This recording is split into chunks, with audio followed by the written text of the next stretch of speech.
আমরা যখনই একটা পোর্টফোলিও তৈরি করি তখন কিন্তু সবথেকে প্রথম যে চিন্তাটা আমাদের রাখতে হয় সেটা হচ্ছে যেন এমন কোম্পানিতেই দিয়েই আমাদের পোর্টফোলিওটা তৈরি করি যার ফান্ডামেন্টালি অবশ্যই গুড। কারণ যদি সেটা না করতে পারি, আমরা ভবিষ্যতে একটা ভালো রিটার্নের জন্যই পোর্টফোলিও তৈরি করি, সেক্ষেত্রে ভালো রিটার্নের বদলে যদি গুড ফান্ডামেন্টাল যুক্ত কোম্পানিকে আমরা চয়েস না করতে পারি, সেখানে ভালো রিটার্নের বদলে আমরা বড় লসের মুখে পড়তে পারি। তাই সবসময় আমরা যখনই পোর্টফোলিও তৈরি করব, স্ট্রং ফান্ডামেন্টাল যুক্ত কোম্পানিকেই আমাদের পোর্টফোলিও অ্যাড করব। রিসেন্ট আমার ভিউয়ার্সদের রিকোয়েস্টেই আমি একটা ভিডিও তৈরি করেছিলাম যে 1 লাখ টাকার পোর্টফোলিও কিভাবে তৈরি করতে হবে। তো সেখানে কিছু স্টকের সিলেকশন ছিল, তারই পরিপ্রেক্ষিতে আমার এক ভিউয়ার্স আমাকে মেল করেছেন যে তানার পোর্টফোলিওটা রিভিউ করার জন্য। তাই আমি মনে করলাম যে আমার অন্যান্য ভিউয়ার্সরাও এই পোর্টফোলিও রিভিউতে তাদের স্টক যদি থাকে সেটা সম্পর্কে তারা জানতে পারবেন। তাই আমি আপনাদের আমার সকল ভিউয়ার্সদের সাথেই কিন্তু এটা শেয়ার করলাম। তাহলে চলুন দেখে নিই পোর্টফোলিওর কী কী স্টক রয়েছে। তাহলে ভিডিওটা শুরু করা যাক। আমি নিরুপমা শেয়ার শেখো চ্যানেলের পক্ষ থেকে সকল বন্ধুদের স্বাগত জানাই। আর চ্যানেলটা যদি সাবস্ক্রাইব না করে থাকেন তাহলে অবশ্যই চ্যানেলটা সাবস্ক্রাইব করে নেবেন, আর পাশে থাকা বেল আইকনটা প্রেস করে রাখবেন। আমি ভিডিও আপলোড করার সাথে সাথে আপনাদের কাছে ভিডিওটা পৌঁছে যাবে। তো প্রথমেই আগে বলি, এই যে পোর্টফোলিও রিভিউটা করছি এটা কিন্তু সম্পূর্ণ আমার মতামতটাই আমি আপনাদের সাথে শেয়ার করলাম। আপনাদের ভিন্ন মতামত হতে পারে। তো তাহলে চলুন এবার পোর্টফোলিও রিভিউটা দেখে নিই। মেল করেছেন আমি সুমন্ত সিংহ মহাপাত্র, এজ 46, পশ্চিম মিদনাপুর। ম্যাডাম, আমি আমার পোর্টফোলিওটা পাঠালাম। স্টকগুলো লং টার্মে 15 বছরের জন্য রাখবো। আগামী 5 বছরের স্টকে টোটাল 15 লাখ টাকা ইনভেস্ট করব। মিউচুয়াল ফান্ডে 1 লাখ টাকা ওয়ান টাইম ইনভেস্ট করব এবং এসআইপি স্টক আরভিএনএলে প্রত্যেক মাসে একটা করে। এক্সেস স্মল ক্যাপে প্রতি সপ্তাহে 100 টাকা করে। 2040 সালে কত টাকা আসবে? কোনো স্টক যদি বাদ দিতে হয় বা কোনো স্টক যদি নতুন অ্যাড করতে হয় তো আপনি জানাবেন। মিস্টার সুমন্ত সিংহ মহাপাত্র, ওনার যে আপনি যে পোর্টফোলিওটা পাঠিয়েছেন সেখানে আপনার পোর্টফোলিওর দুটো পার্ট রয়েছে। একটা হচ্ছে মিউচুয়াল ফান্ডের, আর একটা হচ্ছে সম্পূর্ণ ইকুইটি স্টক মার্কেটের ওপর। তো আমি কিন্তু মিউচুয়াল ফান্ডের ওপর খুব একটা বেশি হয়তো ডিসকাস করব না, কারণ আমি মিউচুয়াল ফান্ডে নিয়ে খুব একটা ডিসকাস করি না। তবুও যেটুকু আমার নলেজ আছে সেটা আপনাদের সাথে শেয়ার করছি। আপনার যেটা মিউচুয়াল ফান্ডের পোর্টফোলিওটা পাঠিয়েছেন সেখানে আপনি 5টা মিউচুয়াল ফান্ডের উল্লেখ করেছেন। ফার্স্ট যেটা উল্লেখ করেছেন পরাগ পারেখ ফ্লেক্সি ক্যাপ ফান্ড। এখানে আপনার 11,000 টাকা ইনভেস্ট আছে। কারেন্ট ভ্যালু আপনার চলছে 11,990 টাকা। আপনি এখান থেকে গেইন করেছেন 891 টাকা। তো আমি এখানে যেটা দেখতে পাচ্ছি, এই মিউচুয়াল ফান্ডের AUM কীরকম রয়েছে সেটা আমি আগে দেখব। সেটা 78,490 করোড়। তো এরা ইকুইটি ফান্ডে 79%, ডেপ্টে টু আদার্সে বাকিটা। আর এরা ফিনান্সিয়ালে 30%, সার্ভিসে 12.20%, আইটিতে 9.67%, এনার্জিতে 7% ইনভেস্ট করেছে। এইসব বিভিন্ন সেক্টরে তারা ইনভেস্ট করেছে। তো ঠিক আছে, পারেখ ফ্লেক্সি ক্যাপ ফান্ড ঠিকঠাকই আছে, এখানে আপনি ইনভেস্ট কন্টিনিউ করতে পারেন। Canara Robeco blue chip equity fund, এখানে আমরা দেখতে পাচ্ছি আপনি 10,000 টাকা ইনভেস্ট করেছেন, 11,000 টাকা আপনার কারেন্ট ভ্যালু চলছে। আপনি এখান থেকে গেইন করেছেন 997 টাকা। এরা 96% ইকুইটিতে আর ডেপ্টে 3% রয়েছে, বাকি আদার্সে। আর এদের যে AUM হচ্ছে 14,869 করোড়। খুব বেশি না হলেও ঠিকঠাক আছে, 15,000-এর কাছাকাছি রয়েছে। এটাকেও আপনি কন্টিনিউ করতে পারেন। থার্ড হচ্ছে SBI long term equity fund. এখানে আপনার 6,000 টাকা ইনভেস্ট আছে। আর মোটামুটি এই যে ফান্ডটা 17 বছরের পুরনো ফান্ড। এদের AUM হচ্ছে 28,000 করোড়ের ওপর। আর আপনার এখন কারেন্ট যে ভ্যালুটা চলছে 6,390। তো এখান থেকে আপনি 389 টাকা গেইন করেছেন। ফোর্থ যেটা আছে আদিত্য বিড়লা সান লাইফ পিএসইউ ইকুইটি ফান্ড, এইটা আমি একটু অ্যাভয়েড করতে চাই, কারণ পিএসইউ কিন্তু ইকুইটি ফান্ড যথেষ্ট উপরে উঠেছে। হ্যাঁ, আপনার যেহেতু 15 বছরের জন্য, আগামী দিনেও এটা আরও ভালো গ্রোথ আসবে। আর একটা জিনিস বলার আছে, এদের যে AUMটা আছে সেটা কিন্তু 5,945 করোড়ের মতন। তো সেক্ষেত্রে এইটা, এই আদিত্য বিড়লা সান লাইফ পিএসইউ ইকুইটি ফান্ডটা আমি আমার অ্যাভয়েডের তালিকায় একটু রাখতে চাইছি। তো বাকি আছে এক্সিস স্মল ক্যাপ ফান্ড। আপনি প্রত্যেক সপ্তাহে 100 টাকা করে ইনভেস্ট করতে চাইছেন। এদের AUM হচ্ছে 23,771। ঠিক আছে, স্মল ক্যাপ ফান্ড, ভালো রিটার্ন আসতে পারে। এটাকে আমার মতে কন্টিনিউ করা যেতে পারে। এটা গেল মোটামুটি আপনার মিউচুয়াল ফান্ড নিয়ে আলোচনা করলাম। এবারে আসছি আপনার যেসব পোর্টফোলিও, যেসব স্টকগুলো আছে সেগুলো নিয়ে আলোচনা করব। প্রথমেই বলি, আপনার পোর্টফোলিও এখন যে ভ্যালুটা দাঁড়াচ্ছে 1,79,000 টাকা আপনার পোর্টফোলিওর ভ্যালু দাঁড়াচ্ছে। আপনি ইনভেস্ট করেছেন মোটামুটি 1,51,000 টাকা। খুব বেশি হয়তো রিটার্ন এখনো আসেনি। তো এর কারণটা হচ্ছে আপনি যেসব অনেক স্টকেই আছে, অনেক হাই প্রাইসে কিনেছেন বলে, তাই জন্য হয়তো রিটার্নটা খুব বেশি আসছে না। যাই হোক, ভবিষ্যতে কিন্তু রিটার্ন আসবে বলেই মনে হচ্ছে। ঠিক আছে, আমরা স্টকগুলো একবার দেখে নিই। ফার্স্ট যে স্টকটা আছে ম্যাসগাঁও ডক, অবশ্যই ভালো, এটা ডিফেন্স সেক্টরের স্টক, কিন্তু কোয়ান্টিটি খুবই কম আছে, 3টে আছে। প্রাইস 2,687 টাকায় আপনি বাই করেছেন, এখন চলছে 4,220 টাকা। আপনি যে পোর্টফোলিওটা আমার কাছে পাঠিয়েছেন সেটা কিন্তু বেশ কিছুটা পুরনো পোর্টফোলিও, তাই জন্য আমি কিন্তু এখানে নতুন যে প্রাইসটা এখন চলছে সেটা নিয়েই আমি ডিসকাস করছি। আর এই ম্যাসগাঁওটাকে 3,800 থেকে 4,000 টাকার কাছাকাছি এলে অবশ্যই কিন্তু অ্যাড করে রাখা যেতে পারে। নেক্সট হচ্ছে RVNL, এটা আপনার SIP স্টক, অবশ্যই এটাকে কন্টিনিউ করুন। প্রত্যেক মাসে মাসে যেরকম একটা করে আপনি SIP করে আপনি কন্টিনিউ করছেন, সেভাবে কন্টিনিউ করুন। এটা রেলওয়ে স্টক, খুবই ভালো স্টক। আর নেক্সট হচ্ছে দীপক টাইট্রেট, এটা কেমিক্যাল সেক্টরে, এটা তো 5টা কোয়ান্টিটি রয়েছে, এখানেও কিন্তু পজিশন বাড়াতে হবে। এই স্টকটা আপনি যখন অ্যাড করেছেন 2,372 টাকা দাম ছিল, এখন দাম চলছে 2,820 টাকার কাছে। এক্ষেত্রেও বাই অ্যান্ড ডিপস যখনই আসবে তখনই কিন্তু অ্যাড করতে হবে। তো আমার মতে বলে যে 2,400 থেকে 2,500 কাছে এলে কিন্তু অবশ্যই অ্যাড করে নিতে হবে।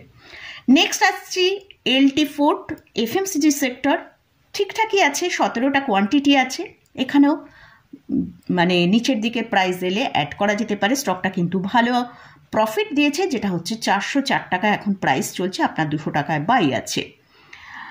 টাটা মোটর, 11টা স্টক আপনার পোর্টফোলিও রয়েছে, কিন্তু স্টকটা আপনি অনেক হাই প্রাইসে বাই করেছেন 948 টাকায়, এখন স্টকটার প্রাইস চলছে 963 টাকা।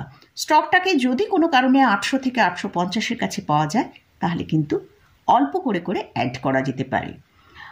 আর ইনফোসিস, এটা IT সেক্টরের মধ্যে সেকেন্ড লার্জেস্ট স্টক, কিন্তু এখানে আপনার কোয়ান্টিটি খুবই কম আছে, 4টে মাত্র কোয়ান্টিটি আছে। যে প্রাইসে আপনি নিয়েছিলেন সেখানে আরও বেশি কোয়ান্টিটি অ্যাড করা আপনার উচিত ছিল।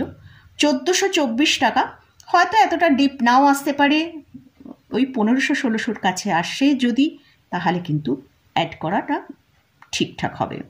এখন কারেন্ট প্রাইস চলছে 1,887 টাকা। যদিও এই ইনফোসিসে ইমিডিয়েট এই প্রাইস আসবে কিনা বলা যাচ্ছে না, কারণ ইনফোসিস IT সেক্টরে বিলং করে। IT সেক্টর কিন্তু একটা ভালো মুভ, এখান থেকে আরও ভালো মুভ আসার চান্স রয়েছে। তো যাই হোক, বাই অ্যান্ড ডিপসে ইনফোসিসকে অবশ্যই অ্যাড করতে হবে। HUL, এটাও FMCG সেক্টরের মধ্যে পড়ে, এখানেও কিন্তু আপনার কোয়ান্টিটি খুবই কম আছে, মাত্র 4টে আছে, এখন প্রাইস চলছে 2,926 টাকা। তো এটাকেও আপনি পজিশন, এখানে কোয়ান্টিটি বাড়াতে হবে। KPIT টেকনোলজি, এটাও খুব ভালো ফান্ডামেন্টাল, গুড ফান্ডামেন্টাল স্টক, এরও কোয়ান্টিটি খুবই কম, 6টা মাত্র আছে। তো যেহেতু আপনি 5 বছর 15 লাখ টাকা ইনভেস্ট করবেন, তো কিন্তু এগুলোর কোয়ান্টিটি আপনাকে বাড়াতে হবে, না হলে কিন্তু রিটার্ন ভালো আসবে না। 1620 টাকায় আপনার বাই আছে। এখন স্টকটা অনেকটা নিচের দিকে প্রাইসেই চলছে, 1663 টাকা। ঠিক আছে, আরও কিছুটা নিচে এলে এই কেপিআরটিতেও কিন্তু আপনাকে পজিশন বাড়িয়ে রাখতে হবে। পাওয়ার গ্রিড এনার্জি সেক্টরের মধ্যে পড়ে, তো এখানে 17টা কোয়ান্টিটি আছে আর এখন প্রাইস চলছে 361 টাকা। তো এই স্টকটা এখন বেশ ভালো মুভমেন্টে রয়েছে। আইআরএফসি, এটাও রেলওয়ে স্টক, এখানে 102টো কোয়ান্টিটি রয়েছে আপনার, 182 টাকায় আপনার নেওয়া আছে। এই স্টকটাও কিন্তু অনেকটা হাই প্রাইসেই আপনি নিয়েছেন, তবে ঠিক আছে, নিচের দিকে দাম এলে অ্যাভারেজ করতে পারেন। 157 টাকার কাছে চলছে, তো স্টকটাকে যদি এখান থেকে আরেকটু কিছুটা ডিপে আসে সেখানে কিন্তু আপনি অ্যাড করতে পারেন। ইউনো মিন্দা, এই স্টকটাও অটো সেক্টরের মধ্যে পড়ে, এটাতেও আপনার 7টা কোয়ান্টিটি আছে। এই স্টকটাও খুব ভালো স্টক, 926 টাকায় আপনি অ্যাড করেছিলেন, তো এই স্টকটা 1157 টাকা এখন প্রাইস চলছে। যদি আবার ওই আপনার প্রাইসের কাছাকাছি পাওয়া যায় খুব ভালো, অবশ্যই তখন অ্যাড করে নেবেন। আইসিআইসি ব্যাংক, ব্যাংকিং সেক্টরের মধ্যে এটাও একটা খুব ভালো ব্যাংক। আপনার বাই প্রাইস আছে 1091, এখন কারেন্ট প্রাইস চলছে 1325 টাকা। তো ঠিক আছে, কিন্তু কোয়ান্টিটি খুবই কম, এক্ষেত্রেও ওই একই কথা বলবো, কোয়ান্টিটিটা আপনাকে বাড়াতে হবে। এল&টি ইনফ্রাস্ট্রাকচার রিলেটেড কোম্পানি, এটা ডিফেন্সেরও কাজ করে, তো ক্যাপিটাল গুডসের মধ্যেও পড়ছে। তো এই স্টকটাও কিন্তু আপনার কোম্পানি সিলেকশন ভালো, কিন্তু আপনি কোয়ান্টিটি খুব কম রয়েছে, এটা 4টে কোয়ান্টিটি রয়েছে, এখানেও আপনাকে কোয়ান্টিটি বাড়াতে হবে। এখন এর কারেন্ট প্রাইস চলছে 3781 টাকা। আপনি বাই করেছেনও কিন্তু অনেকটা হাই প্রাইসে, 3537। ঠিক আছে, নেক্সট হচ্ছে অ্যাভান্ট টেল। এই স্টকটার থেকেও টেলিকমিউনিকেশনের আরও অনেক কোম্পানি ছিল, সেখানেও আপনি বাই করতে পারতেন। যাই হোক, এইটা আপনি রেখেছেন, ঠিক আছে। তো যদি এই স্টকটা এখন অনেকটা নিচের দিকেই আপনার প্রাইসের থেকে অনেকটা নিচে চলছে, তো স্টকে হয়তো আরও কিছুটা ডিপ আসতে পারে। 175 টাকা এখন কারেন্ট প্রাইস চলছে।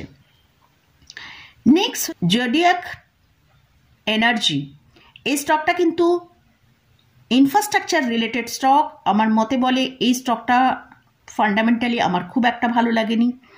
এই স্টকটাকে আপনি অ্যাভয়েড করে আপনি যেমন এল&টিতে অ্যাড করছেন, এরকম আমার মনে হয় বাই অ্যান্ড ডিপস এলে এল&টিতেই আপনি অ্যাড করতে থাকুন। ইনফ্রাস্ট্রাকচারের জন্য কিন্তু এল&টি একদম বেস্ট স্টক।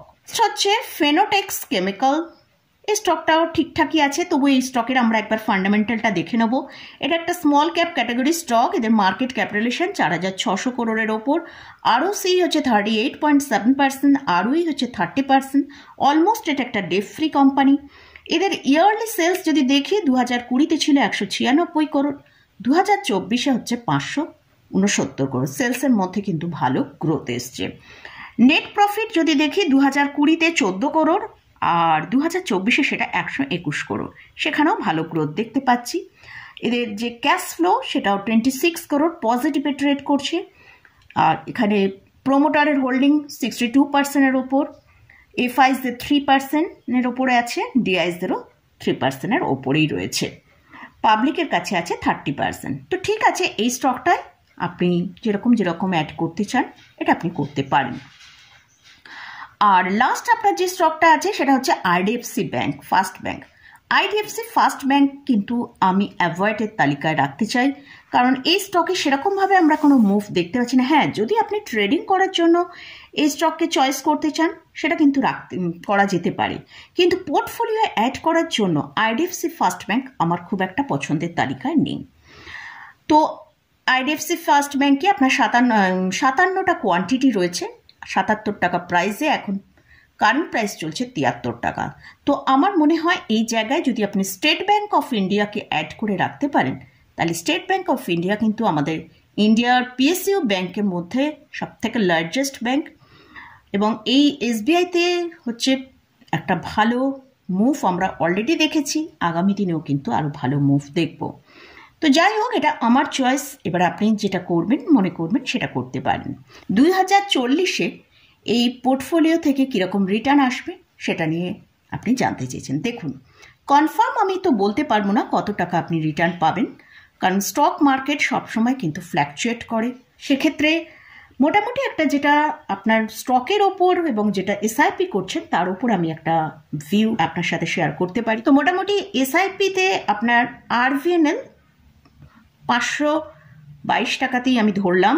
প্রত্যেক মাসে মাসে একটা করে অ্যাড করছেন 12টা, আর 15 বছর অ্যাড করবেন। মোটামুটি এখানে 93,960 টাকা, অর্থাৎ 1 লাখ টাকা আপনাকে ইনভেস্ট করতে হচ্ছে। আমি এখানে মোটামুটি 20% যদি রিটার্ন আসে তাহলে আপনি রিটার্ন 4,77,000 টোটাল, তাহলে হচ্ছে 5,60,000 টাকা এই আরভিএনএল থেকে পেতে পারেন। আর বাকি 14 লক্ষ টাকা আপনি এই বাকি যেসব স্টকগুলো আপনার পোর্টফোলিও রেখেছেন সেখানে ইনভেস্ট করবেন, করে আপনার যদি কোয়ান্টিটি বাড়িয়ে সেখানে ইনভেস্ট করে মোটামুটি এখানে আমি ধরছি 14 লক্ষ টাকার উপরে 18% হারেও যদি রিটার্ন, যেহেতু লার্জ ক্যাপ স্টক এখানে বেশি আছে, হ্যাঁ একদম মিনিমাম একটা রেট ধরেছি, সেটা হচ্ছে 18% রিটার্ন ধরেছি। হয়তো এর থেকে বেশি রিটার্ন আপনি পেতে পারেন, তো আমি মিনিমাম রিটার্নটা ধরেই এখানে কথা বলছি। তাহলে সেক্ষেত্রে আপনার যেটা রিটার্ন আসবে 1,53,63,000 টাকার মতন আপনার রিটার্ন আসবে। আর 14 লক্ষ টাকা আপনি ইনভেস্ট করছেন, অর্থাৎ আপনার টোটাল ভ্যালুটা 1,67,63,000 এই ভ্যালুটা আপনার দাঁড়াচ্ছে 14 লাখ টাকা যেটা ইনভেস্ট করছেন। তাহলে টোটাল আপনার এসআইপি সাম ইনভেস্ট করছেন, সেক্ষেত্রে আপনার 1,73,23,000 টাকা আপনার রিটার্ন একটা রাফলি বললাম এটা আসতে পারে। এটা শুধুমাত্র আমি স্টকের ক্ষেত্রেই বললাম। তো মোটামুটি এই যে এখানে আমি স্টক এবং মিউচুয়াল ফান্ড সব কিছু নিয়ে ডিসকাস করলাম, এটা সবটাই আমি আমার মতামতটা আপনাদের সাথে শেয়ার করলাম। আপনাদের মতামত ভিন্ন হতে পারে, আর আপনারা যদি এইসব স্টক বা মিউচুয়াল ফান্ড কোথাও কোনো ইনভেস্ট করতে চান তার আগে ভালো করে আপনাদের যে ফাইন্যান্সিয়াল অ্যাডভাইজার আছে তার সাথে একবার পরামর্শ করে নিয়ে তারপরে ইনভেস্টমেন্ট করবেন। তো মোটামুটি আজকের মতন ভিডিওটা এখানেই শেষ করছি। ভিডিওটা যদি ভালো লাগে অবশ্যই লাইক করবেন, শেয়ার করবেন, সাবস্ক্রাইব করবেন, আর কমেন্ট করতে ভুলবেন না। ভিডিওটা কেমন লাগবে কমেন্টে জানাবেন। ধন্যবাদ।